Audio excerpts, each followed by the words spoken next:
Mental health services best practices in schools. Hi, my name is Danielle, and today I've created this podcast in order to introduce 3 separate online programs / softwares to teachers and professionals that can help integrate technology into classrooms and to keep students interested and excited in learning. I'll expose these programs in details of their objectives and in examples of how to apply them into the learning process. Text Aloud is an award-winning text-to-speech program. The main objective is to convert text into spoken audio files to listen through PCs, iPods, MP3 players, and many other devices. Specifically, it is compatible with MS Word documents, emails, web pages, and PDF files.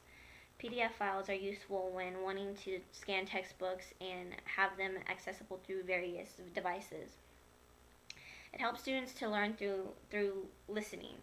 For example, those students who are more comfortable with learning through the use of auditory stimuli versus visual stimuli, it allows them to access curriculum in a more comfortable manner. It is great for assistance in teaching students with disabilities such as dyslexia and blindness. The flexibility of this online program accommodates to what has become a very fast-paced culture and gives active students the ability to take in a process and knowledge in their own time.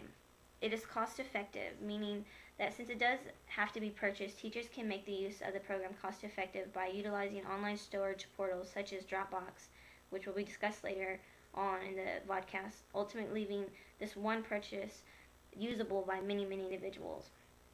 And last but not least, an important aspect is that it is effective. In a study which examined effects by a text-to-speech software on reading rate and reading comprehension, the results indicated that both rate and comprehension increased, and the reference to this article can be found at the end of the podcast.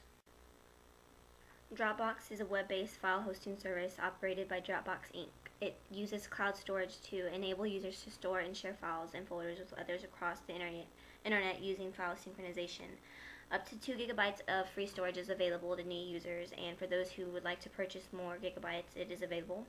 It's simple design and it's very easy to use.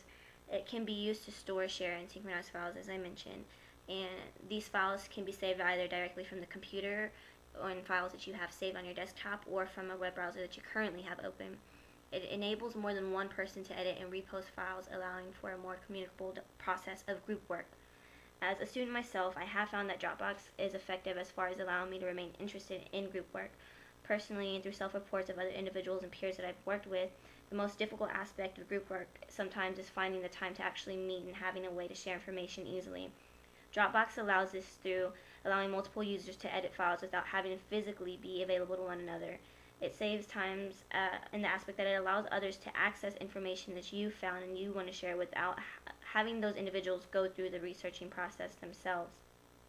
In a way, it knocks out the redundancy of research in a group. As far as teachers, it is time effective because it allows these professionals to make more information available to students and parents, specifically to students who don't have access to resources or need additional resources to aid in processing and storing information. And parent-teacher relationship allows a way for them to communicate with one another and transfer parent forms when, again, they're not physically able to. And it allows for teachers and parents to have a way to exchange parent forms and discuss different types of resources that are available for any student who may be having issues or troubles in certain behavior areas or educational areas. edublogs.org is a website which hosts blogs and provides custom blogging platforms for individual teachers, school districts, and hundreds of thousands of students. It is large, it is trusted, and it is supported and widely used by teachers and students to engage with the world of blogging. You can easily create posts and pages, and you can upload many types of files, including documents, PDF files, slideshows, movies, and more.